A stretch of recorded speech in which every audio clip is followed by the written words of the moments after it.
আলোয়াধারীর মাঝখানে লুকিয়ে থাকে এমন কিছু গল্প যা শোনার পর ঘুম আসবে না সহজে। একদিনের নয়, মনে গেঁথে থাকবে অনেক দিন। তুমি প্রস্তুত তো? কারণ এবার শুরু হচ্ছে ওয়ান ডে সাসপেন্স।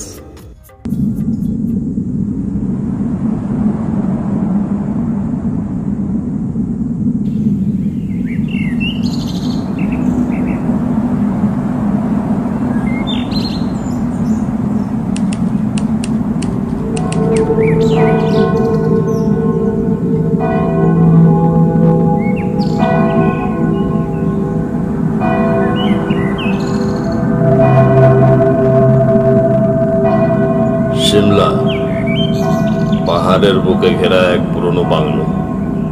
বাইরে কুয়াশা আর ভেতরে অতীতের ছায়া। একটা নিমন্ত্রণ পত্র, একটি খুন, একজন নিখোঁজ ব্যক্তি, আর একের পর এক অদ্ভুত সংকেত।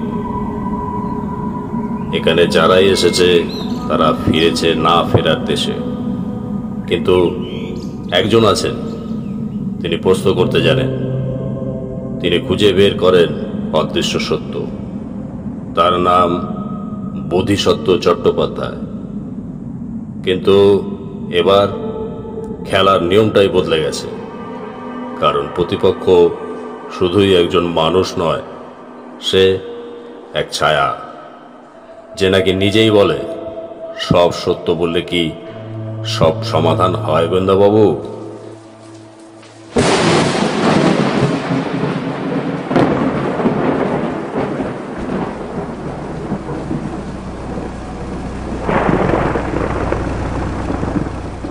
এই গল্পে গোয়েন্দা যেমন আছে, তেমনি আছে অতীতের অভিশাপ, আছে বন্ধুত্ব, বিশ্বাসভঙ্গ, আর আছে এক গল্প যেটা শেষ হলেও রয়ে যায় একটা ছায়া।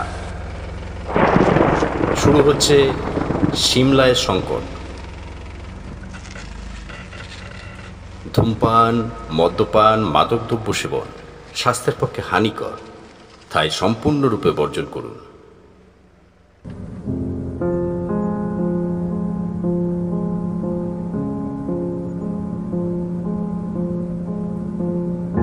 কলকাতায় তখন শরতের আকাশ।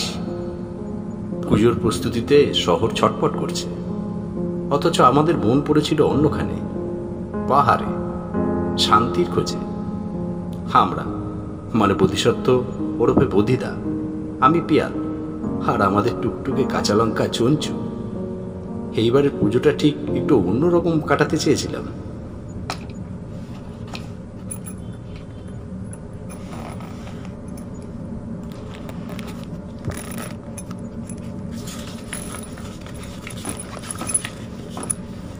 বোধিদা বলেছিল, এবার একটু পাহাড়ে গিয়ে বোঁদে না থাক, হ্যাঁ, শুধু নিঃশ্বাস ফেলি। চঞ্চু ডিএসএলআর কাঁধে ঝুলিয়ে দিল। আমি কয়েকটা বই আর ডায়েরি গুছিয়ে নিলাম।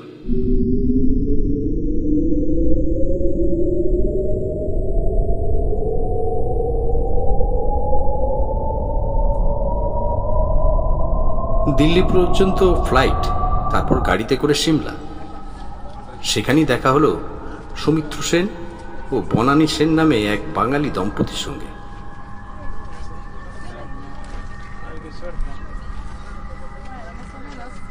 তিনজন একসঙ্গে ঘুরতে যাচ্ছেন বুঝি? আহা, ভালো লাগছে শুনে। আমি বনানী, আর উনি আমার বর সৌমিত্র। সৌমিত্রবাবু কর্পোরেট দুনিয়ার উঁচু পদে আছেন, চোখে মুখে গাম্ভীর্য, কথা কম বলে। বনানী দিয়ে একদম তার উল্টো, প্রাণবন্ত, কথা বলার মধ্যে একটা নরম ছন্দ।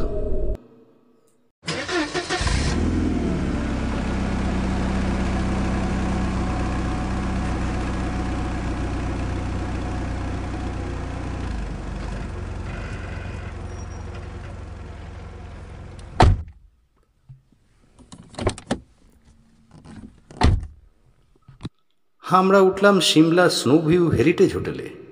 পুরনো কাঠের বাড়ি, চারপাশে কুয়াশা, আর দূরে ধূসর পাহাড়, যেন ছবির মধ্যে ঢুকে পড়েছি। দাদা, এই জানলার কাঠের কাজটা দেখো। ডিএসএলআরে দারুণ আসবে।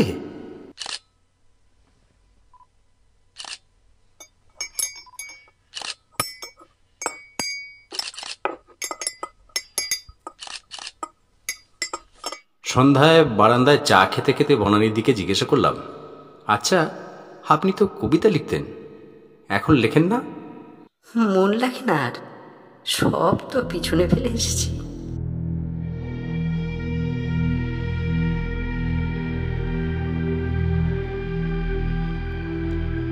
ঠিক সেই সময় হোটেলের করিডোর দিয়ে হেঁটে গেল এক আগন্তুক, মুখ ঢাকা, চশমা পরা, হাঁটার ভঙ্গিতে যেন কিছু চাপা উত্তেজনা। ওই লোকটাকে আমি ফ্লাইটে দেখেছি রে, কই নামেনি তো আমাদের সঙ্গে। বদিদার চোখ তখন সেই লোকটার দিকে স্থির, আর ও বলল, এ হোটেলে একটা অদ্ভুত গন্ধ আছে পিয়ার, মানুষ নয়, সময় পুরনো হয়ে গেছে এখানে।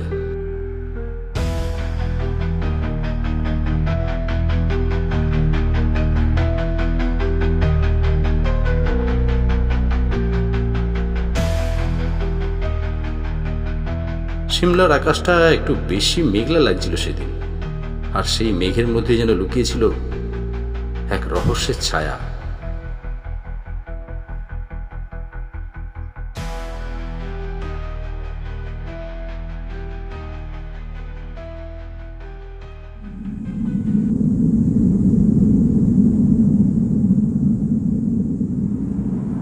সকালটা বেশ কুয়াশাচ্ছন্ন ছিল, বাইরে পাহাড়ের গায়ে রোদ লেগেছে, অথচ হোটেলের ভিতরটায় যেন এক ধোঁয়াটে অস্বস্তি। চুঞ্চু তখনও ঘুম চোখে, আর বদিদা বারান্দায় দাঁড়িয়ে কফির কাপে টুংটাং করে চামচ নাড়ছিল। আমি একটা কম্বল গায়ে দিয়ে বললাম, কিছু মনে হচ্ছে বদিদা? হ্যাঁ, হোটেলে একটা অদ্ভুত নিস্তব্ধতা, যেমনটা খুনের আগের মুহূর্তে হয়। এই শুনলি, কেউ দরজায় ঠোকা মারলো।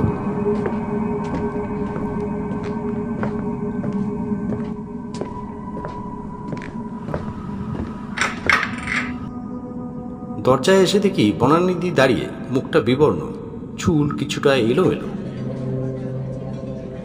রঞ্জন, রঞ্জন বাবু, হোটেলের লোক বলছে উনি মারা গেছেন, নিজেকে গুলি করে মেরে ফেলেছেন।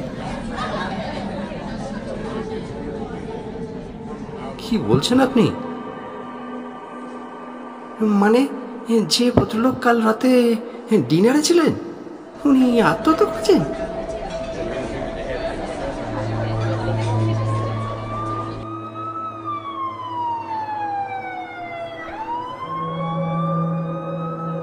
আমরা তড়ি ঘড়ি পৌঁছলাম 109 নম্বর ঘরের সামনে। হোটেলের ম্যানেজার, পুলিশ আর কয়েকজন গেস্ট দাঁড়িয়ে।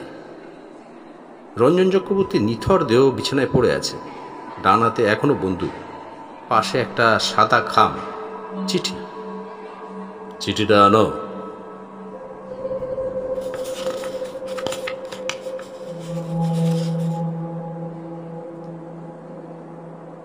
আমার অতীত আমাকে ছাড়ছে না, এই লজ্জা নিয়ে বাঁচা যায় না।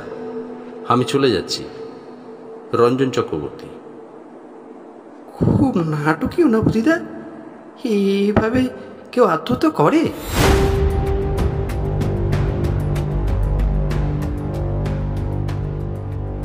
পুলিশ রুটিন মতো তদন্ত শুরু করলো, তবে বুধিদা তখনই একটা লম্বা নিঃশ্বাস ফেলে বলল, ওর হাতের বন্দুকটা ডান হাতে, কিন্তু ডান হাতের আঙুলে রক্তের দাগ নেই। যদি ও গুলি চালাতো তাহলে হাত রক্তে ভেজে থাকতো।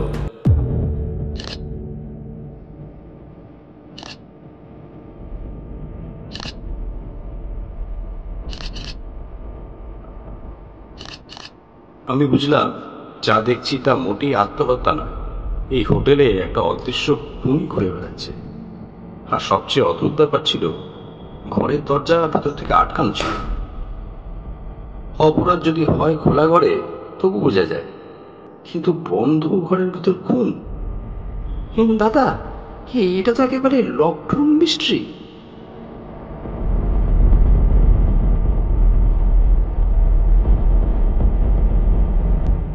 পাহাড়ের কুয়াশার ভিতর দিয়ে যেন একটা অদৃশ্য ছায়া হাঁটছে, আর আমরা টের পাচ্ছি না সে আমাদের মাঝেই রয়েছে।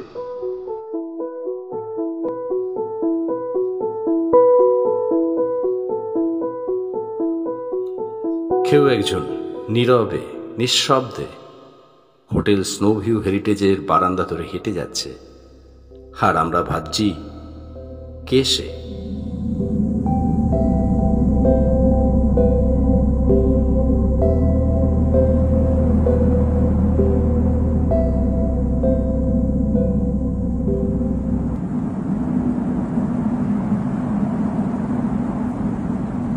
রঞ্জন চক্রবর্তীর মৃত্যু 12 ঘন্টা কেটে গেছে। হোটেল স্নোভিউ হেরিটেজের বাতাসে এখনো একটা কেমন অদৃশ্য চাপ, একটা নিঃশব্দ আতঙ্ক। তুই দেখেছিস বিয়াল, গত রাতে সিসিটিভি ফুটেজে 109 নম্বর ঘরের করিডোরে 11:45 একটা ছায়া দেখা গেছে। চঞ্চুর হাতে থাকা মোবাইল স্ক্রিনে দেখি একটা অস্পষ্ট ছায়া হেঁটে যাচ্ছে ক্যামেরার এক কোণ ঘেঁষে।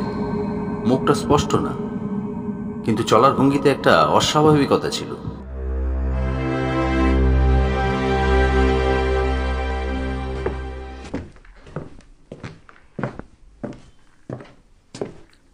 ওটা কার ছায়া বুঝতে পারলে চঞ্চু? না দাদা, জুতোটা একটু উঁচু কাটের, আর লোকটার হাঁটা একটু টলমলো।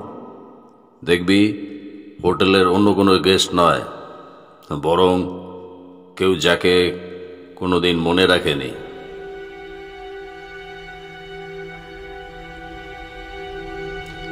সেই মুহূর্তে হোটেলের কনফারেন্স রুম থেকে এক যুবক বেরিয়ে এলো, হালকা দাড়ি, চোখে গা ছমছমে চাউনি।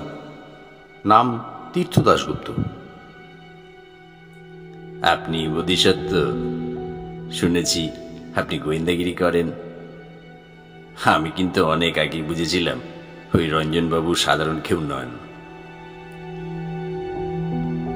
আসলে আপনি কি করেন? কলকাতায় একটা ক্লাব চালাই, সদস্যদের গোপনীয়তা রক্ষা করা আমাদের কাজ। রঞ্জনবাবু আগে সদস্য ছিলেন। মানে কি ধরনের ক্লাব? যা বলা যায় না, বিশ্বাস করুন, আমি যা জানি সব বলার জন্য তৈরি নই। ঠিক সেই মুহূর্তে রিসেপশনের ফোন বেজে উঠল। হোটেলের রিসেপশনিস্ট মারফত খবর এলো রঞ্জন চক্রবর্তীর ঘরে একটা লাল খামে মোড়ানো চিরকুট পাওয়া গেছে, যা আগে কারো চোখে পড়েনি।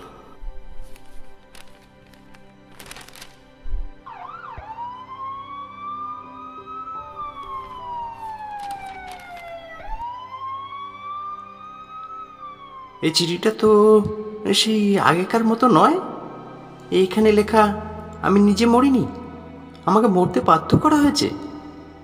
এই চিঠিটা রাত 1:40 লেখা, অথচ ওর মৃত্যু ঘটেছে রাত 12টা নাগাদ।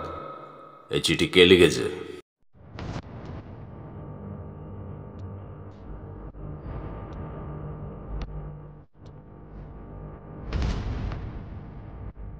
মাথার মধ্যে ঘুরপাক কাটছে একটা প্রশ্ন।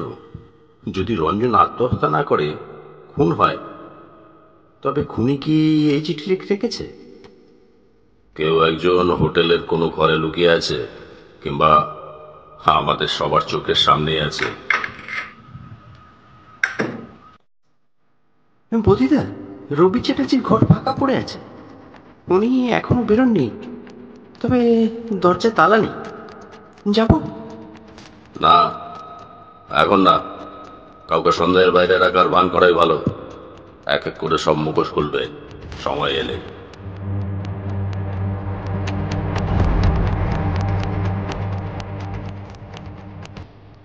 রাতের অন্ধকার যেন গা ছমছমে চাদরে ঢেকে দিচ্ছে হোটেলের প্রতিটা কোণা। কেউ একজন আমাদের আড়াল থেকে সব কিছু দেখছে, শুনছে, বুঝে নিচ্ছে, আর আমরা একের পর এক সূত্র ধরে এগিয়ে চলেছি অজানা এক ছায়ার মুখোমুখি হওয়ার জন্য।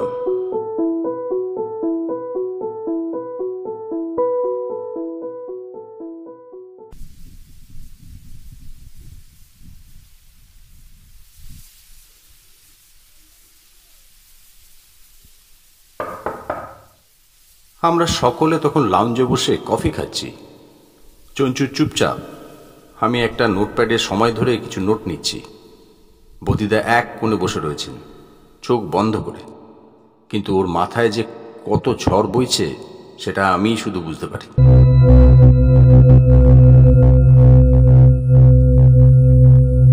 হঠাৎ হোটেলের দরজার দিকে নজর পড়ল। একজন লোক ঢুকলেন, মাঝবয়সী, লম্বা কোট, হাতে সুটকেস, চোখে সানগ্লাস, মাথায় ফেডোরা টুপি। হোটেল ম্যানেজার অবাক হয়ে বললেন, আগে হ্যাঁ আপনি?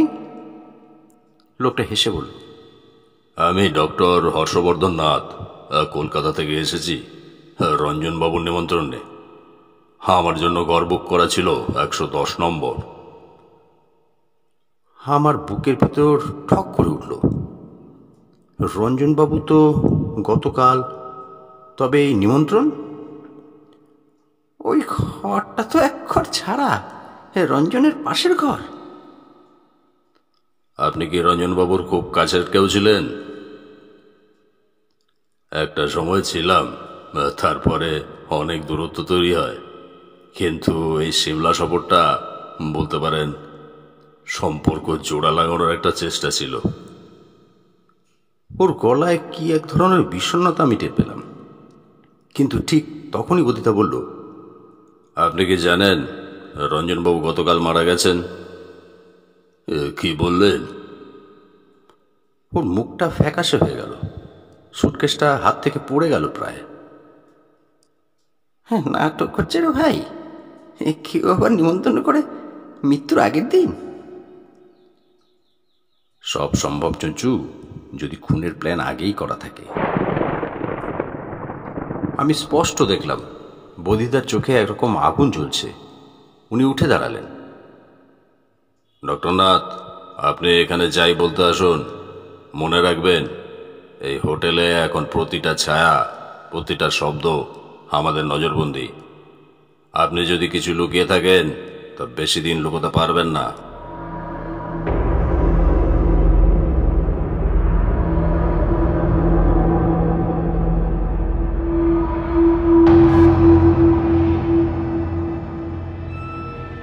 সন্ধ্যা নেমে এসেছে, সিমলার বাতাসে ঠান্ডা আর একটু বাড়ছে, আর আমাদের চারপাশে ঘনিয়ে আসছে রহস্যের কুয়াশা।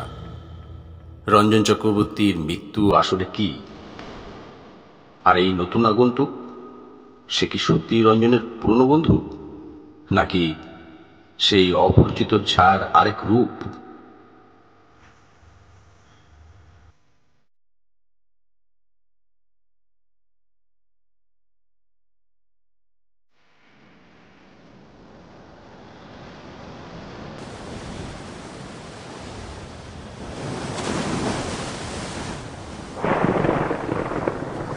ডক্টর নাথ বসেছেন হোটেল লাউঞ্জের এক কোণে, সামনে চা, কাপে ঠোঁট ছোঁয়ানোর আগেই চোখটা ঘোরালেন এদিক ওদিক।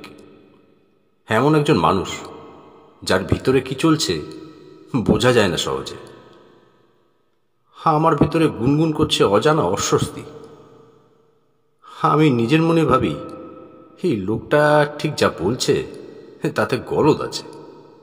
রঞ্জনের নিমন্ত্রণে এসেছে, অথচ ও জানে না রঞ্জন মারা গেছে। ও অসম্ভব। ওর কোটের ভিতর সিগারেটের গন্ধ, আর ঘড়ি খুব দামি, এ ক্লাসিক খুনি মার্কা।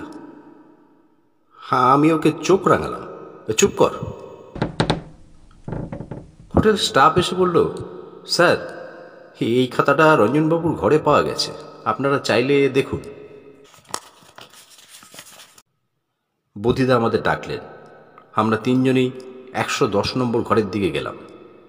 ঘরটা আগের চেয়ে যেন আরো ভারী লাগছে, যেন দেয়ালগুলো ফিসফিস করছে। এই খাতাগুলো রঞ্জনবাবুর হাতের লেখা। শেষ পাতায় কিছু নাম লেখা আছে, দেখে নাও। আমি এগিয়ে গিয়ে পড়লাম। 1 হর্ষবর্ধন নাথ, 2 সৈকত চৌধুরী, 3 রুনা চ্যাটার্জি, 4 এর নিচে দাগ কাটা রয়েছে। চঞ্চু ফিসফিস করল, এটা কি খুনির তালিকা নাকি? বদিদা মুখ নিচু করে বললেন, হতে পারে, আবার এটাও হতে পারে এই তিনজনের কেউ একজন রঞ্জনের মৃত্যুর কারণ। বাকিটা আমরা খুঁজে বার করব।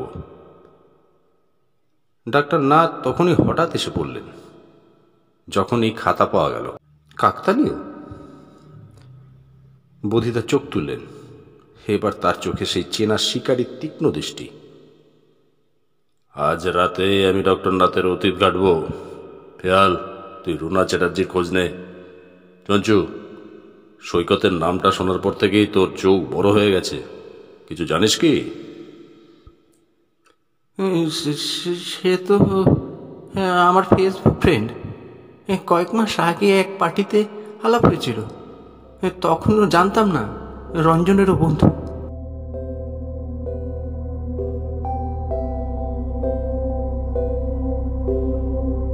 আমাদের সামনে খুলছে এক রহস্যের দরজা, যার চাবি 3টে নাম। কিন্তু প্রশ্ন একটাই, চাবিটা ঘুরলেই কি দরজা খুলবে, নাকি খুলে যাবে এক বিভীষিকার গহ্বর?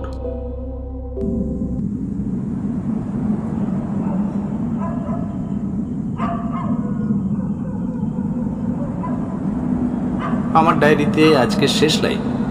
রাত গভীর হচ্ছে, কিন্তু ঘুম আসছে না। চোখের সামনে ডক্টর নাথের ছায়া আর রঞ্জনের সেই অসমাপ্ত চিঠি।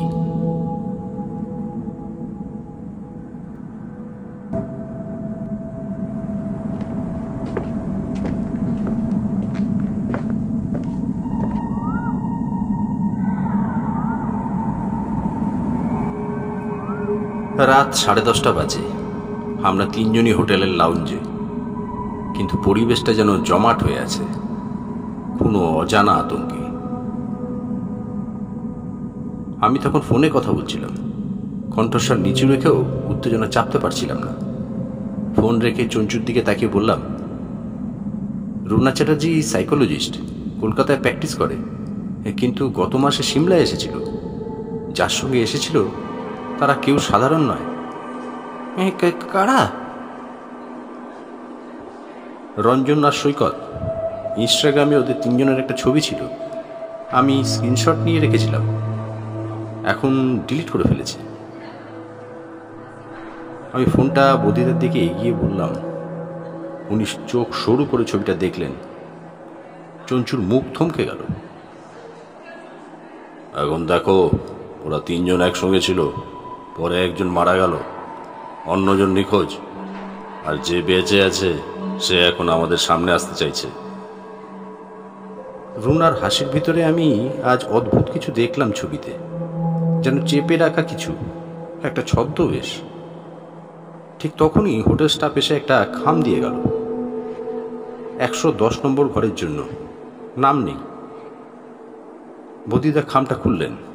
ভিতরে একটা পুরনো পাসপোর্ট আর একটা ছোট্ট চিঠি। চিঠিতে লেখা, যে মুখে তুমি বিশ্বাস করেছ সেই মুখই তোমাকে শেষ করেছিল। আমার ঠোঁট শুকিয়ে এলো। পাসপোর্টটা দেখি কাঁপতে কাঁপতে বললাম, রুনার নামে পাসপোর্ট, কিন্তু ছবিটা আলাদা, তাহলে রুনার ছদ্মনাম? বদিদার চোখে বিদ্যুৎ খেলে গেল। এটাই যদি সত্যি হয় তাহলে রুনার পরিচয় পুরোই ভুয়ো। সে রঞ্জনের জীবনে এসেছিল একটা প্ল্যান নিয়ে, আর সেই প্ল্যানই শেষ করেছে রঞ্জনকে।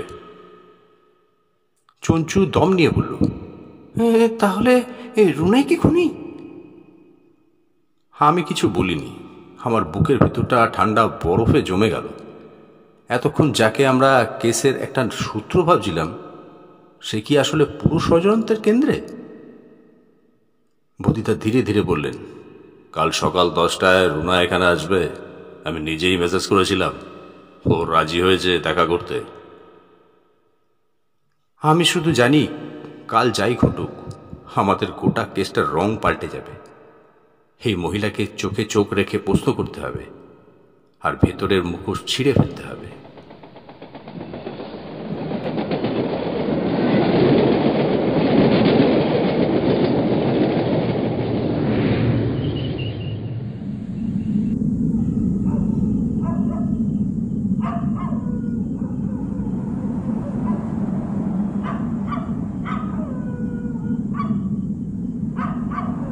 সিমলার পাহাড়ি হোটেলটা আজ যেন আরো গম্ভীর, আরো নিস্তব্ধ। কাল রাতের কথোপকথনের পর মনে হচ্ছিল এ বাড়ির প্রতিটা দেওয়ালে একটা করে ছায়া লুকিয়ে আছে। ছায়া যেটা আলো পেলেই মিলিয়ে যায়, কিন্তু এখন সেই ছায়ারই মুখোমুখি হতে চলেছি আমরা।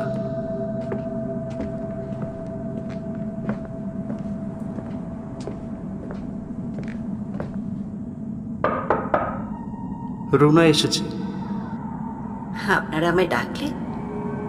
হ্যাঁ মিসেস চ্যাটার্জি, কিছু প্রশ্ন ছিল, বসুন। রুনা চুপচাপ বসে পড়ল। ওর চোখে কোনো ভয় নেই, বরং এক ধরনের আত্মবিশ্বাস। কিন্তু সেই আত্মবিশ্বাসই কি ওকে রক্ষা করবে? রঞ্জন চ্যাটার্জির সঙ্গে আপনার সম্পর্কটা ঠিক কিরকম ছিল? ব্যবসা সূত্রে আলাপ। একটা ফ্ল্যাট কিনেছিলাম কলকাতায়, ওই এজেন্ট ছিল। বন্ধুত্ব করে ওঠে। আর তাছাড়া এমন একটা শহরে বন্ধুর প্রয়োজন হয়, তাই না? আমরা জানতে পেরেছি আপনার নামটা আসল নয়, রুনা চ্যাটার্জি ছদ্মনাম। হ্যাঁ, আপনারা সত্যি অনেক কিছু জেনেছেন। ওর মুখটা কেমন ফ্যাকাশে লাগছিল। কিছু একটা বোঝা যাচ্ছে, কিন্তু জিজ্ঞাসা করা যাচ্ছে না। বোধিসত্ত্ব অপেক্ষা করছিল। আমি সত্যি বলতে চাই না, কিন্তু আমি খুনি নই। আপনার বলার ইচ্ছা থাক বা না থাক, আমাদের কাছে তথ্য আছে। এই হোটেলের রঞ্জনের কাছে শেষবার গিয়েছিলেন রাত 9:20। তারপর ও আর জীবিত ছিল না। ও চমকে উঠল, তারপর আবার চুপ। আমি বুঝতে পারছিলাম ওর মধ্যে অনেক কিছু চলছিল, ভয়, লজ্জা, ক্ষোভ। রঞ্জন ও আমাকে ব্ল্যাকমেল করছিল। কিছু পুরনো ভিডিও ছিল, আমি চাই না কেউ জানুক, তাই ওর সঙ্গে দেখা করতে গিয়েছিলাম। কিন্তু আমি ওকে মারিনি। আমি ওখান থেকে বেরিয়ে এসেছিলাম, আমি শপথ করে বলতে পারি। বোধিসত্ত্ব চুপ করে ওর মুখের দিকে তাকিয়েছিল। আমি জানি ও ঠিক তখনই কিছু একটা ধরেছিল, কিন্তু এখন বলা হবে না। শুধু একটা দীর্ঘ নীরবতা। ঠিক আছে, আপাতত আপনাকে যেতে বলা হচ্ছে না মিসেস চ্যাটার্জি, আপনি হোটেলের মধ্যেই থাকুন।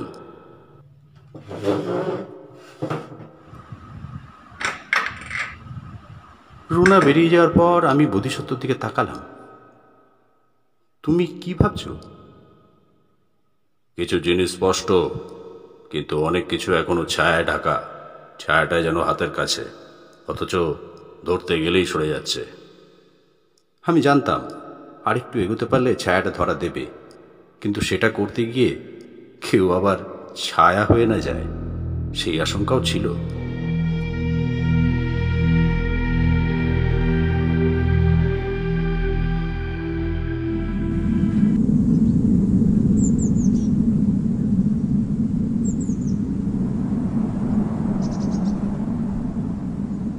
যত এগোচ্ছি তত জড়িয়ে যাচ্ছে সবকিছু। রুনার সত্যি বলার পরেও যেন কোথাও একটা ফাঁক থেকে যাচ্ছে, যেন কেউ একটা ছায়ার জাল বিছিয়ে রেখেছে, যাতে আমরা যত নড়াচড়া করি ততই জড়িয়ে পড়ি।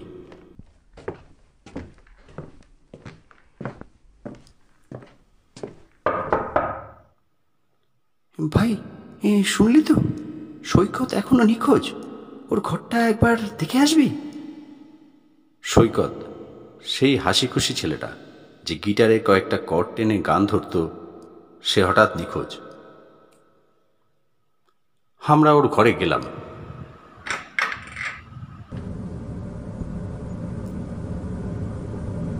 ঘরে তো তেমন কিছু নেই। খাটে একটা সোয়েটার, টেবিলে ফোন নেই, আর ওর ব্যাগটাও উধাও। মানে ওর নিজের ইচ্ছায় বেরোয়নি, তাই তো? ঠিক তখনই বোধিসত্ত্ব এসে ঢুকলো ঘরে। ওর মুখে একটা অদ্ভুত চাপা উত্তেজনা। ঘরের জানালাটার পাশ দেখেছিস? এই তো পর্দার নিচে একটু কাদা। মানে কেউ জানলা দিয়ে ঢুকেছিল বা বেরিয়েছিল। ওর নিখোঁজ হওয়া দুর্ঘটনা নয়, ও হয়তো কিছু দেখে ফেলেছিল বা জানতে পেরেছিল। এতদিন ধরে রঞ্জনের খুনের দিকেই নজর ছিল। এখন সৈকতের নিখোঁজ হওয়া সব কিছু আরো জটিল করে তুলল। মনে হচ্ছিল কেউ আমাদের আগেই জানে আমরা কি ভাবছি, আমরা কি জানব। স্যার, এই চিঠিটা আজ সকালে রিসেপশনে পেয়েছি, খামের উপর লেখা, বোধিসত্ত্ব রাতে তুলে দিন।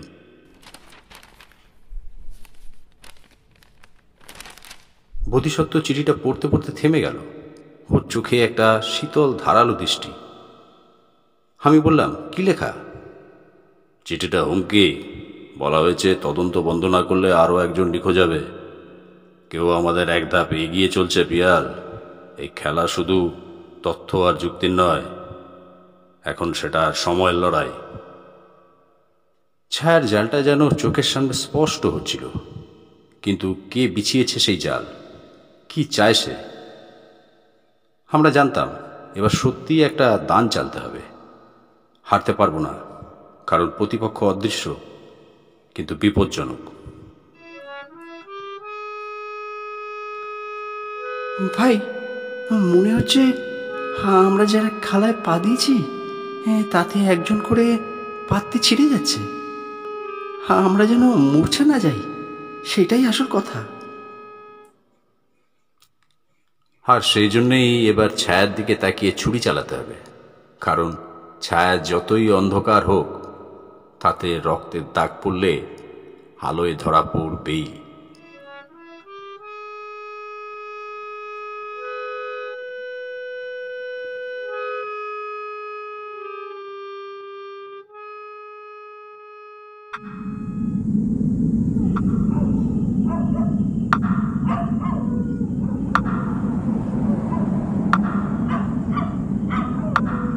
জালটা এবার যেন একটু একটু করে কেটে যাচ্ছে, কিন্তু সেই ছায়াময় শত্রুর মুখটা এখনো অদৃশ্য। তবে আজ বোধিসত্ত্ব এমন এক সত্য তুলে ধরল যা আমাদের হতবাক করল। ভাই, বিশ্বাস করতে পারবি না, রুনার পাসপোর্টে উঠো না, পুরো নাম রুহি সেনগুপ্ত, আর এই নামে একটা মামলাও ছিল কলকাতায়। কি বলছিস? তাহলে রুনার নামটাই ছিল ছদ্মনাম?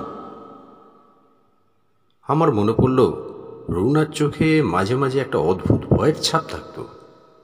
ওর চুপচাপ হয়ে যাওয়া, অকারণ আতঙ্ক, সব কিছুর ব্যাখ্যা যেন এবার মিলছে। আমি কিছু বলবো না। রুহি সেনগুপ্ত নামটা শুনেই বোধিসত্ত্বর মুখটা শক্ত হয়ে গেল। এই নামটা আমি চিনি। বছরখানেক আগে একটা শিল্পপতির ছেলের আত্মহত্যার মামলায় নাম উঠেছিল রোহিত। পরে সে মামলা বন্ধ হয়ে যায়, কিন্তু ঘটনাটা ছিল ধামাচাপা দেওয়া। তাহলে রুনা মানে রুহি আমাদের কাছে এসেছিল একটা মিথ্যে পরিচয় নিয়ে? হয়তো ও নিজেকে বাঁচানোর জন্যই, বা হয়তো কেউ ওকে বাধ্য করছে এই পরিচয় থাকতে। ঠিক তখনই হোটেলের রিসেপশন থেকে ফোন এলো। একজন ভদ্রলোক এসে দেখা করতে চাইছেন। নাম বলেছেন মৃণাল কুমার দে।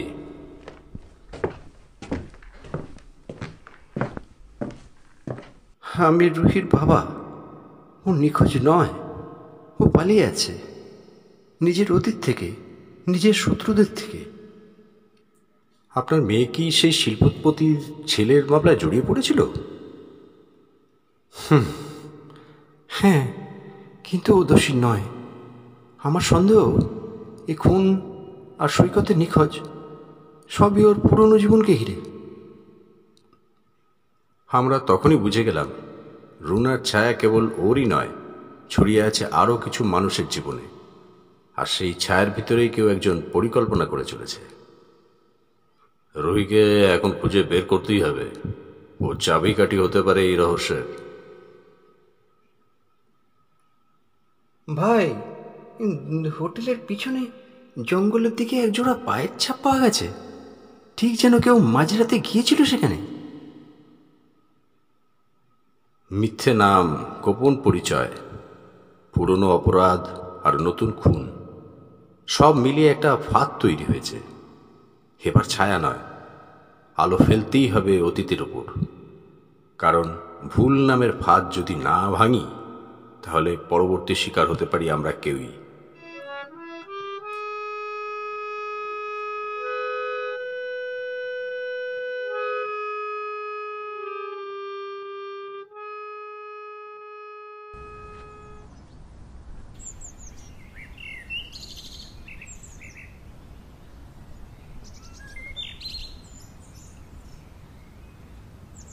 সিমলার এই নিস্তব্ধ সকালটা অন্যরকম লাগছিল, যেন কোনো অজানা অশনি সংকেত বাতাসে মিশে গেছে। আমরা জানতাম আজ কিছু একটা ঘটবে। ভাই, এই সুরজিৎদা নিখোঁজ? কি বলছিস? সকালেও তো ওকে দেখলাম নিচে চা খাচ্ছিল। হ্যাঁ, কিন্তু তারপর থেকে ওর রুমে নেই, ফোন অফ। রিসেপশনে বলছে কেউ একজন কাল রাত 1টা নাগাদ ওকে পেছনের রাস্তায় যেতে দেখেছে। সুরজিৎ চৌধুরী বুদ্ধিমান, চুপচাপ, কিন্তু নজরে পড়ে এমন এক চরিত্র যার উপস্থিতি পুরো ঘটনার সঙ্গে অনেকটাই জড়িয়ে। তার নিখোঁজ হয়ে যাওয়া মানেই নতুন সংকেত। ও পালায়নি, ওকে সরানো হয়েছে। কারা?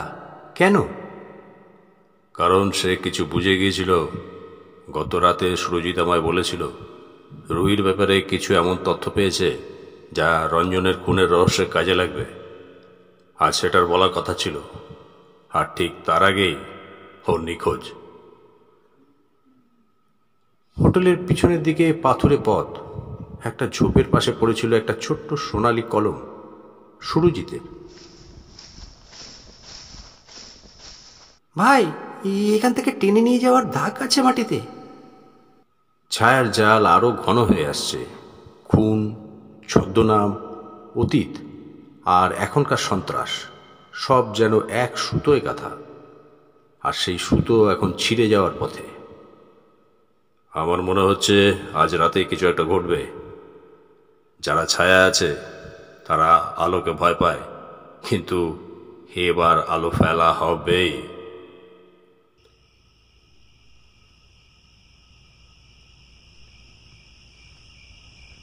রাত বাড়ছে, সুরজিতের মোবাইল এখনো অফ। রুহির ফোনে বারবার কণ্ঠস্বর রেকর্ডারে বেজে উঠছে, দয়া করে আবার ফোন করুন। সবই যেন একটা অন্তর্হিত ধাঁধা, যার কোনো দিক নেই, কেবল গভীর এক অন্ধকার। ভাই, আমাদের কি এখান থেকে বেরিয়ে যাওয়া উচিত? না চঞ্চু, এখান থেকে বেরোলে এই গল্পটা আর কেউ শেষ করতে পারবে না। আমরা থাকবো, কারণ বধিদা আছে আমাদের সাথে। কাল সকালে অনেক কিছু বদলে যাবে, কিন্তু রাতটা টিকতে হবে।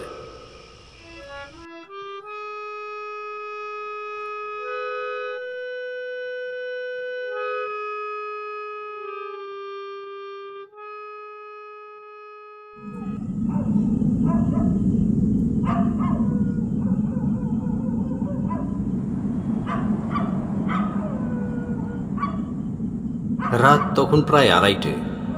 হোটেল স্নোভিউয়ের সিঁড়ি, করিডোর, এমনকি রিসেপশনটাও যেন জমে গেছে শীতল আতঙ্কে। সৈকতে নিখোঁজ হয়ে যাওয়া রুহির সেই অদ্ভুত আচরণ, আর সবচেয়ে অদ্ভুত, বধিদা একদম চুপচাপ।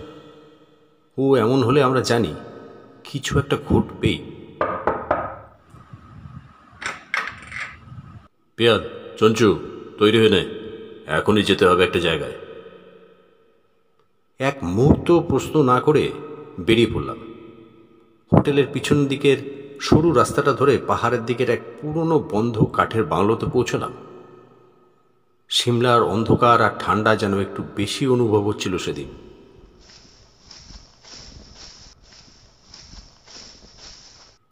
ভাই, এমন জায়গায় চলে এসেছিস যে মনে হচ্ছে ভূতের বাড়ি।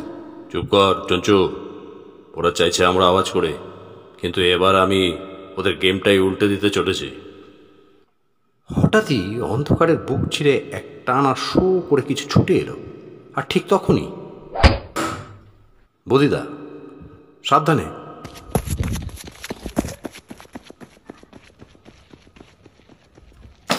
বদিদা, তুমি কি ঠিক আছো তো? ছুরিটা কোট ঘেঁষে গিয়েছিল।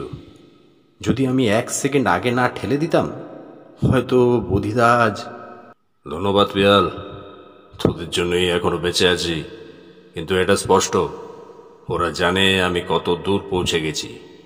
ওদের ভয় হচ্ছে। মানে ওরা, মানে খুনিরা জানে তুমি, মানে তুমি সবটা বুঝে গেছো? সবটা না, কিন্তু এখন আর বেশি দিন নয়। যারা নির্ভুল নিশানা করে ছুরি ছোড়ে তাদের হাতও কাঁপে। যদি ওদের জানা থাকে সামনে দাঁড়িয়ে আছে আমি। সেই মুহূর্তটা আমাদের জন্য শুধু একটা রাতের অ্যাডভেঞ্চার ছিল না, এটা ছিল বোধিতার জীবনের এক চুল ফাড়াকের খেলা। আর আমরা জানতাম এই খেলা এখন শুরু হয়েছে মাত্র।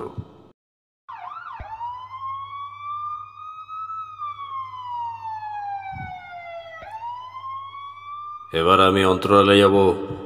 ওরা ভাববে আমি সরে দাঁড়িয়েছি, কিন্তু আমি ফিরব অন্য নামে, অন্য চেহারায়। মানে তুমি? সৌম্যজিৎ এই নামে আবার ফিরব। ওরা বুঝতেই পারবে না কে পাশে কে প্রতিপক্ষ। রাতটা শেষ হলো, কিন্তু খেলা নয়। সিমলার ঠান্ডা বাতাসে ছড়িয়ে পড়ল নির্ভুল ছুরির গল্প। আর সেই গল্পে লিখতে চলেছে নতুন পাতা বধূদা নিজেই।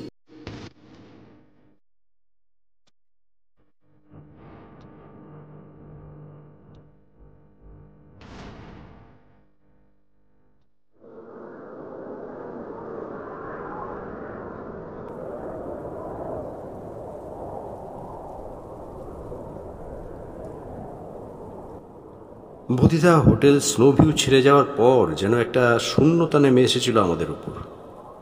ওর প্রতিটা নিঃশ্বাসে, প্রতিটা সিদ্ধান্তে ভরসা ছিল। এখন হঠাৎ করে যেন দিশেহারা লাগছে। পিয়াল, ভাবতে পারিস কেউ আমাদের বধিদার প্রাণ নিতে চাইছে, আর এখন ও নেই। আমি শুধু মাথা নাড়লাম, কিন্তু মনটা তখন সন্দেহের জালে জড়িয়ে আছে।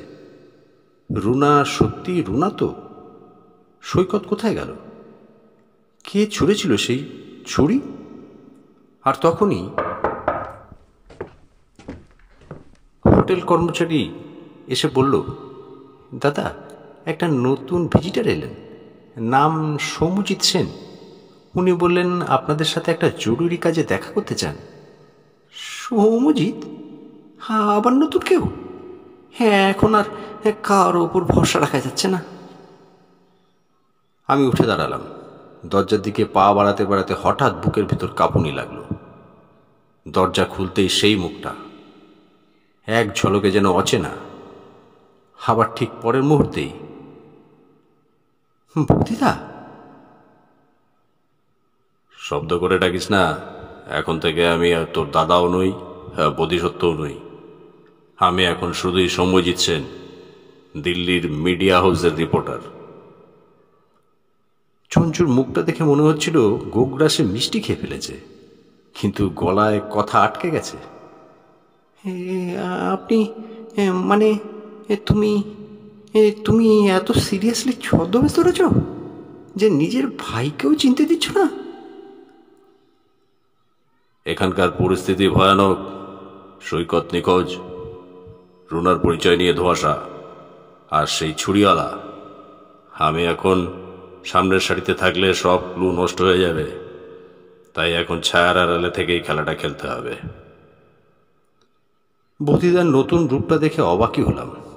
হালকা কাটা কাঁচা দাড়ি, গলা বদলে ফেলা স্বর, চোখে স্পষ্ট ক্লান্তি, তবু তাতে একটা আগুন, যা বলে খেলাটা এখনো শেষ হয়নি। তুই আর চঞ্চু এবার আলাদা কাজ করবি, আমি ফ্রন্টে আসবো না। তুই খেয়াল রাখবি রুনার ওপর, আমি নজর রাখবো হোটেলের স্টাফ এবং যে লোকটা কাল রাতেও করিডোরে ঢুকেছিল। মানে তুমি দেখেছো তাকে? ছায়া যতই গা ছুঁয়ে চলে যাক, আমি তার গন্ধটা ঠিক টের পাই। এখন সেই গন্ধেই ওকে ধরবো। আমার বুকের ভিতর ধীরে ধীরে আত্মবিশ্বাস ফিরছিল। বধিদা আবার ফিরেছে, তবে এবার ছায়া হয়ে। আর সেই ছায়া থেকেই ও আলো টেনে আনবে।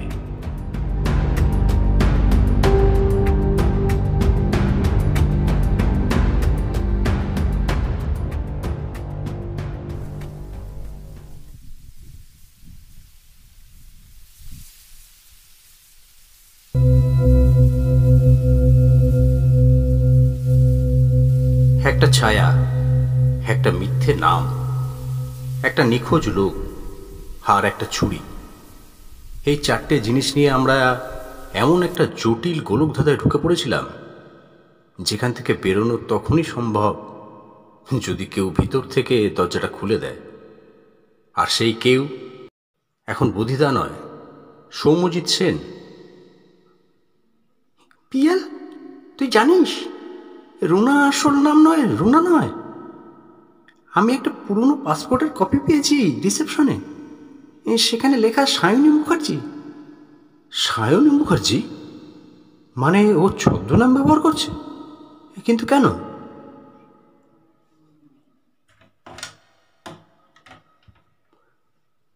চঞ্চু, তুই ওই নামের খোঁজ নিয়ে দেখ, যদি ওর নামে আগে কোনো পুলিশ কেস থাকে সেটা খুঁজে বের কর।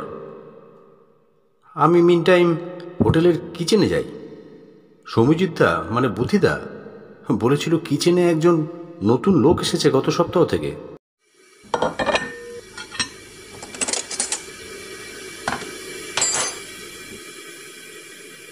কিচেনে ঢুকতেই গন্ধে বুঝলাম মাটনের কিছু রান্না হচ্ছে, কিন্তু আমার মাথা তখন অন্য গন্ধে, সন্দেহের গন্ধ। কুকের দিকে এগিয়ে গিয়ে বললাম, দাদা একটু জল পাওয়া যাবে? নতুন কুক, হ্যাঁ অবশ্যই স্যার। ওর চোখে যেন ভয়, যেভাবে আমার দিকে তাকালো আর হাত কাঁপছিল, এই লোকটা কিছু লুকোচ্ছে। আমি গ্লাসটা হাতে নিয়ে জলের চেয়ে ওর চোখেই তাকিয়ে থাকলাম বেশি। তুমি কি প্রথমে হোটেল রিজেন্সিতে কাজ করতে? না, মানে হ্যাঁ কিছুদিন, কিন্তু আমি তখন সাউথ ইন্ডিয়ান রান্না করতাম। সাউথ ইন্ডিয়ান রান্না? ওয়েটার বলেছে ও কাজ করতো কোল্ড ডেজার্ট সেকশনে। মিথ্যে বলছে, এখন তো পুরো ব্যাপারটাই গোলপা খাচ্ছে। সায়নী মুখার্জি আগে চাকরি করতো মিডল্যান্ডস কলেজে।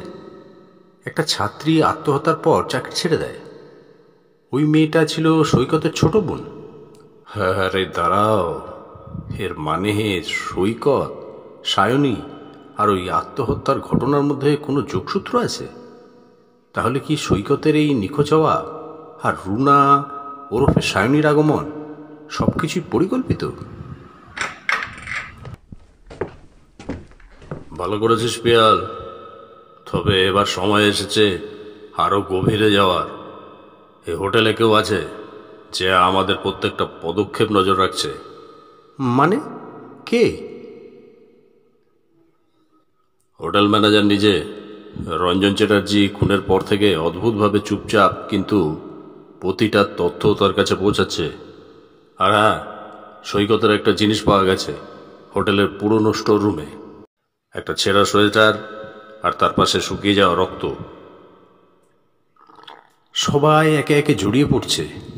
হোটেলের কিচেনের নতুন লোক রুনা ওরফে সায়নী, সৈকতের অতীত, ম্যানেজার, এমনকি হোটেলের ওয়েটারও।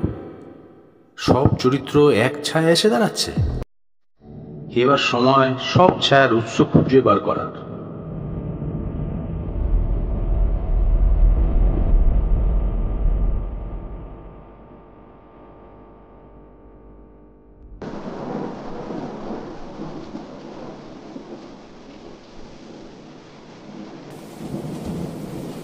হোটেলের বাইরেটা যতটা শান্ত, ভেতরে ঠিক ততটাই অস্থির।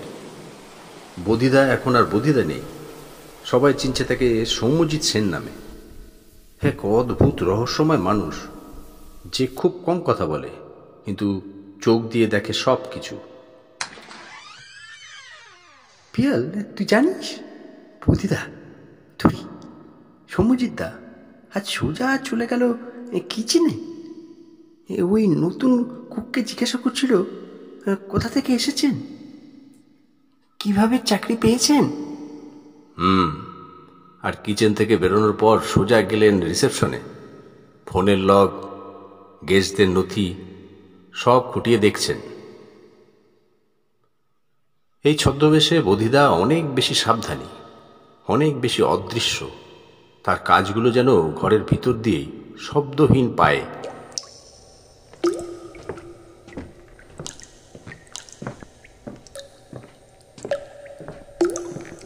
চঞ্চু, আমি বুঝতে পারছি ওনার মাথায় এখন একটা স্পষ্ট রেখাচিত্র তৈরি হচ্ছে। সৈকতের নিখোঁজ হওয়া, রুনা ওরফে সায়নীর ছদ্ম পরিচয়, কুকের অদ্ভুত আচরণ, সব কিছু কোনো একটা কেন্দ্রে মিলছে।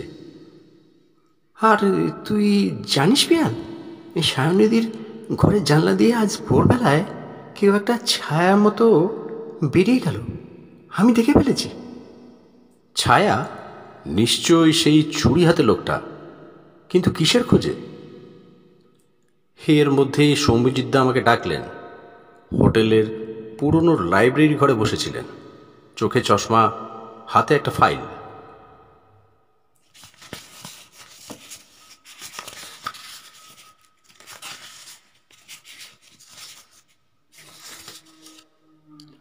পেয়াল, রিসেপশন থেকে আজ সকালে একটা তথ্য পেলাম। সৈকত এই হোটেলে ভাড়া নিয়েছিল রুনার আগমনের ঠিক আগেই, এবং হোটেলে প্রবেশের সময় ওর নাম ছিল বিবেক ভট্টাচার্য। মানে সৈকত নিজেও ছদ্মনামে ছিল? হ্যাঁ, এবং ওকে শেষ দেখা গেছিল 3 তলা স্টোর রুমের দিকে যেতে। সেদিন রাতেই হোটেল কিচেনে আগুন লেগেছিল, আর পরদিন থেকে ও নিখোঁজ। আমি এখন নিশ্চিত ওখানে কিছু একটা হয়েছে। সৌম্যজিৎদার হাতে ছিল একটা মানচিত্র, হোটেলের গোপন ফ্লোর প্ল্যান। তার আঙুল দেখিয়ে দিল স্টোররুমের পাশেই একটা পুরনো সার্ভিস লিফট, যেটা বহু বছর ধরে বন্ধ। আমরা রাত 2টোর সময় নিচে নামবো। স্টোর রুম খুলে দেখতে হবে, ওখানে কিছু না কিছু লুকিয়ে আছে। কিন্তু সাবধানে, কেউ যেন বোঝে না আমরা কি করছি।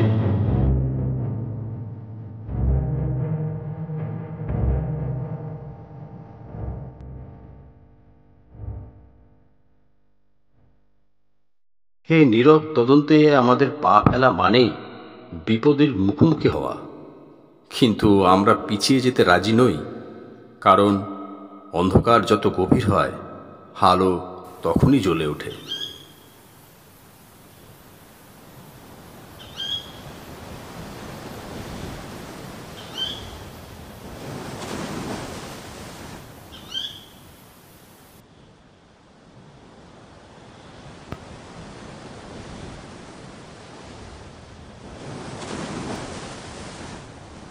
যে অন্ধকার যতটা গা ছমছমে, তার ভিতর ঠিক ততটাই স্পষ্ট হয়ে উঠছিল আমাদের সামনে আসতে থাকা সত্য।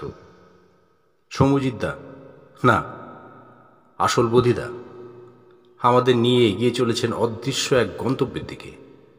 এখন আমরা জানি খুনটা হঠাৎ করে হয়নি, নিছক রাগ, হিংসে নয়, এটা একটা প্রতিশোধের পরিকল্পনা। ধীরে ধীরে আমরা বুঝে উঠছি সেই নকশার প্রতিটি রেখা।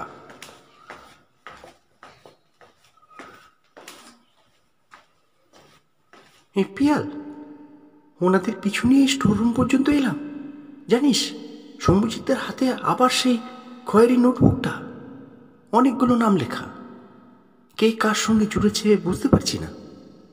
তুই বুঝবি না চঞ্চু, ওই নামগুলো আসলে একটা টাইমলাইন। কে কবে হোটেলে এসেছে, কে কার সঙ্গে কথা বলেছে, কোন রুমে উঠেছে, সব কিছুর হিসেব আছে ওখানে।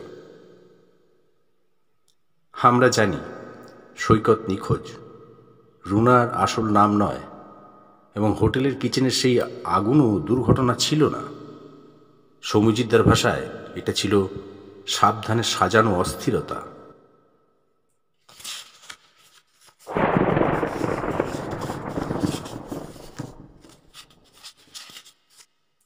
তোমাদের মনে আছে রঞ্জন চ্যাটার্জির খুনের পরে আমরা প্রথম ছুরি খুঁজে পাই?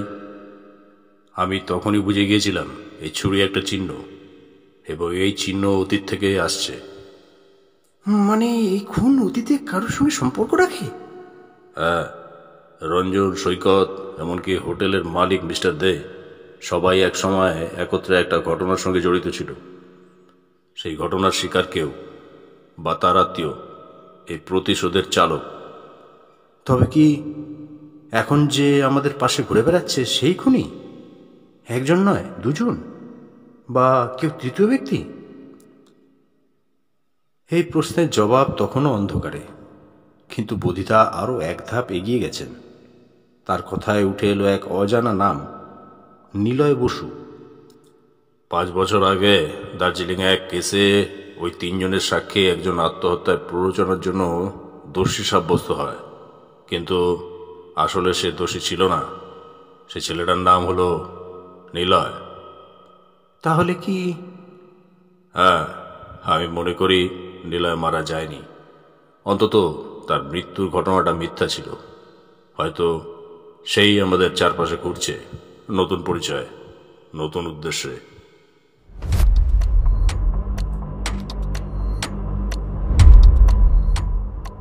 বোধিদার কণ্ঠে নিশ্চিত বিশ্বাস।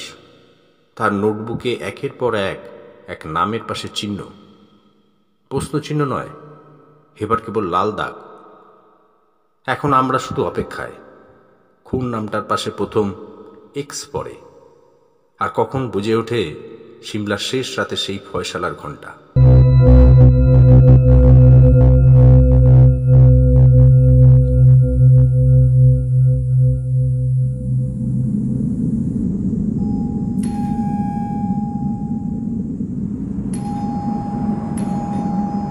শেষ রাত, সিমলার পাহাড়ের মতন স্তব্ধ আর কুয়াশার মতো ধোঁয়াটে।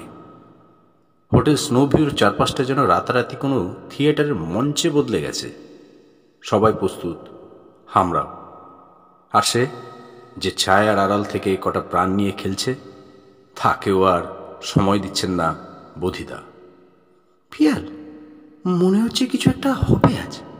হঠাৎ করে সবাই একসঙ্গে নিচে ডাইনিং হলে কেন ডাকা হলো? কারণ এবার পর্দা উঠবে, খেলার শেষ অঙ্ক। বোধিদা আজ ধরা দেবেন না, ধরিয়ে দেবেন।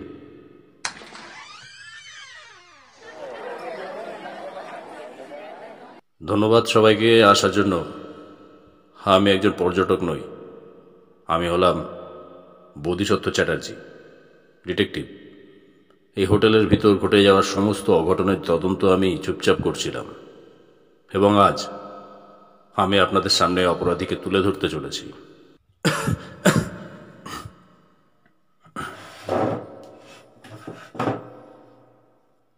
ঘরে হঠাৎ এমন একটা চাপা উত্তেজনা ছড়িয়ে পড়ল, যেন প্রত্যেকেই নিজেকে প্রশ্ন করতে শুরু করেছে, আমি না তো? আমার কি ফাঁস হবে আজ? রঞ্জন চ্যাটার্জি, সৈকত ঘোষ, মিস্টার দে, 3 জন এক সময় দার্জিলিংয়ে একজন নিরাপরাধ ছেলেকে মিথ্যে মামলায় ফাঁসিয়ে দেয়। সে ছিল নিলয় বসু। আর আজ এতদিন পরে সেই ছেলেই ফিরেছে প্রতিশোধ নিতে, নতুন পরিচয়ে, নতুন মুখে। আপনি প্রমাণ ছাড়া এইভাবে কাউকে দোষী করতে পারেন না। আমি করিও না, কিন্তু সিসিটিভি ফুটেজ, হাতের ছাপ এবং নোটবুকে পাওয়া রুম শিফটিংয়ের রেকর্ড সব কিছু মিলে একজনকেই দোষী প্রমাণ করে। মিস্টার অনিরুদ্ধ সেনগুপ্ত, আপনি আসলে নিলয় বসু।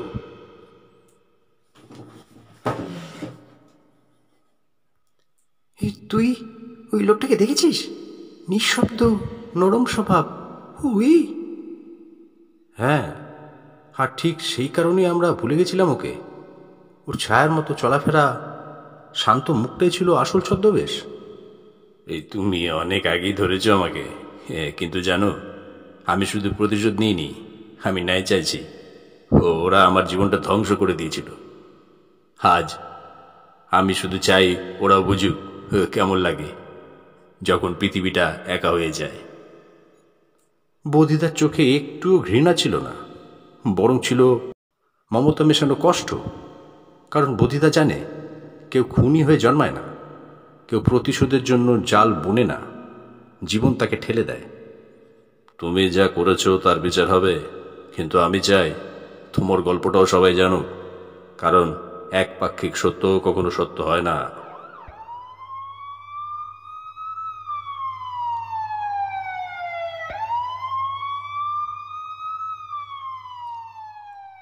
সিমলার শেষ রাত, জেগে থাকলো হোটেল স্নোভিউ।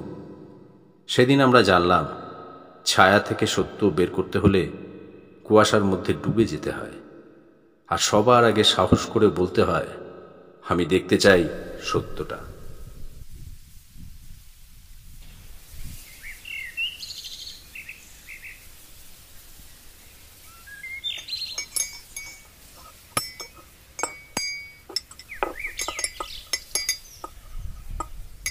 রাতের কুয়াশা কেটে সকাল নেমেছে, আর ঠিক সেভাবেই আমাদের দীর্ঘ অনুসন্ধান, ধাঁধা, প্রতারণা আর প্রতিশোধের ছায়া সরিয়ে আজ বুধিদা বলবেন সবটা, শেষমেশ সত্য।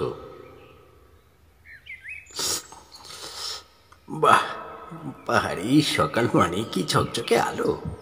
তবে আলোটা আজ শুধু রোদের নয়, বলিদার মুখেও ঝলক আছে দেখলি।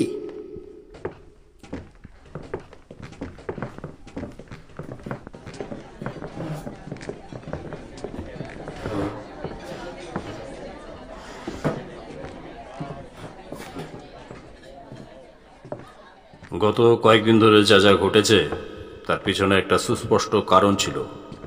3টে খুন, না বলা ভালো, একটি খুন, একটি নিখোঁজ হওয়া এবং একটি মিথ্যাচার।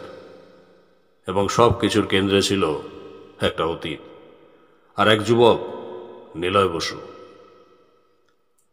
বুধিদা শুরু করলেন একে একে ছড়ানো সব ছেঁড়া সুতো জোড়া দিতে। রঞ্জন চ্যাটার্জি, সৈকত ঘোষ, মিস্টার দে, তারা মিলে এক সময় একটি ষড়যন্ত্র করে। একজন ইচ্ছাকৃতভাবে মিথ্যে সাক্ষ্য দেয়, একজন ভুল রিপোর্ট বানায়, আর একজন তা প্রচার করে। ফলে নিলয় বসু নামে এক ছাত্র জেলে যায়, তার জীবন শেষ হয়ে যায়। সেই যুবক বদলে যায়, নাম বদলায়, ফিরে আসে অনিরুদ্ধ সেনগুপ্ত নামে। হোটেল স্নোভিউতে একে একে সবাই পৌঁছয়, আর নিলয় শুরু করে তার ছায়ার খেলা। কিন্তু সৈকত ঘোষ তো নিখোঁজ, ওকে কেউ খুন না, করেছে? সৈকত পালিয়েছিল, কারণ রঞ্জনের খুন দেখে সে বুঝেছিল সেই পরবর্তী টার্গেট। সে জানত অনিরুদ্ধই নিলয়, কিন্তু মুখ খুলতে পারেনি, কারণ তারও ছিল গোপন কুকর্ম। সৈকতের নিখোঁজ হওয়াটা ছিল তার আত্মরক্ষার চেষ্টা। আর মিস্টার দে, সে রুমে বিষ খেয়ে আত্মহত্যা করে, কারণ তার ভিতরের অপরাধবোধ তাকে তাড়িয়ে মারছিল। ঘরটা নিঃশব্দ রয়ে গেল, যেন সবাই শ্বাস বন্ধ করে শুনছে। এমন এক গল্প যা রক্তে মাখা নয়, কষ্টে বোনা। রুনা সেন আসল নাম নয়, ও ছিল নিলয়ের পুরনো বান্ধবী। ওর জীবনেও ঝড় আসে, কিন্তু ও প্রতিশোধে অংশ নেয়নি, বরং ও এসেছিল নিলয়কে থামাতে, কিন্তু পারেনি, কারণ এত বছরের ক্ষত সহজে শুকায় না। আমি চেয়েছিলাম ওর ঘৃণা থামুক, আমি ওকে ফেরাতে চেয়েছিলাম, বিশ্বাস করুন। বিশ্বাস করছি রুনা, কারণ একটা মানুষ যখন ঘৃণার বদলে ভালোবাসা দিতে চায়, তখনই সে অপরাধী নয়, সে আশার প্রতীক। চোখ বুঝলে মনে হচ্ছিল আমরা একটা উপন্যাসের শেষে এসে পড়েছি। একটা জীবন, একটা ছায়া, আর একটা আলো, সব একসঙ্গে। সিমলার পাহাড়ে বয়ে চলা বাতাসে যেন চাপা একটা দীর্ঘশ্বাস, আর তারপর মুক্তি। হ্যাঁ, তা বৌদিদা, এবার কি তাহলে ছুটি? না রে, ছুটি না, শুধু গল্পটা শেষ হলো, আর আমরা কিছুটা বেশি মানুষ হয়ে ফিরছি, অভিজ্ঞতায়, অনুভবে।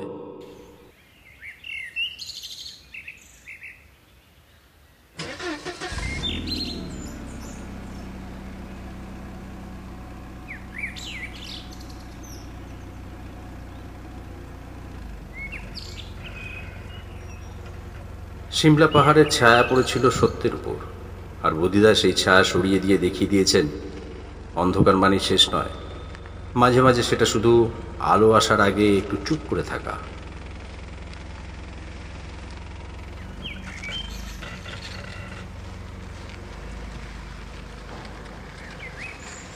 গাড়ির সিমলা ছাড়িয়ে নামছে নিচের দিকে, আর আমার মন সেটা যেন এখানেই কোথাও রয়ে গেল।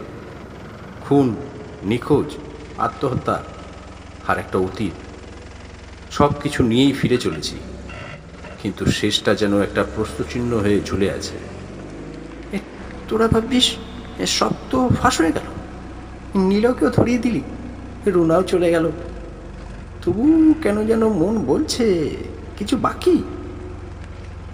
চঞ্চুর কথায় কেমন একটা গা ছমছমে অনুভব হল। আমি জানি বধিদার মাথার ভিতরেও এখনো কিছু ঘুরছে।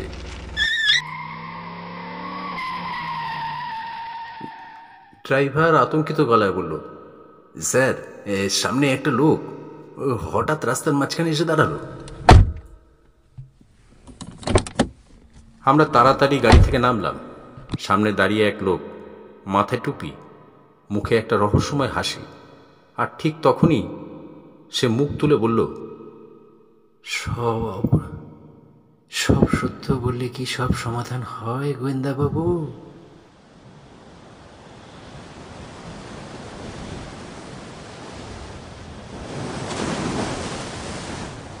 তুমি? আমারও একটা গল্প ছিল, বলা হয়নি। যারা সত্য উন্মোচন করে তারা কি জানে সব জায়গায় আলোয় আসে?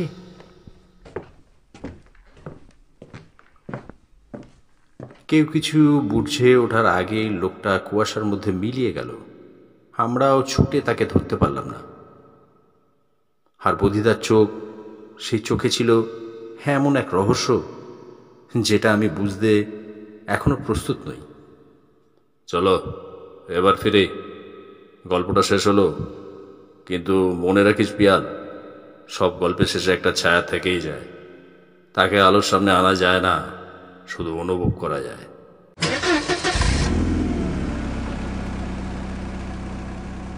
ফিরে আসছি, কিন্তু সিমলা যেন কানে কানে বলে গেল, সব সত্য উন্মোচন হলো না, শেষে রয়ে গেল এক অদৃশ্য ছায়া।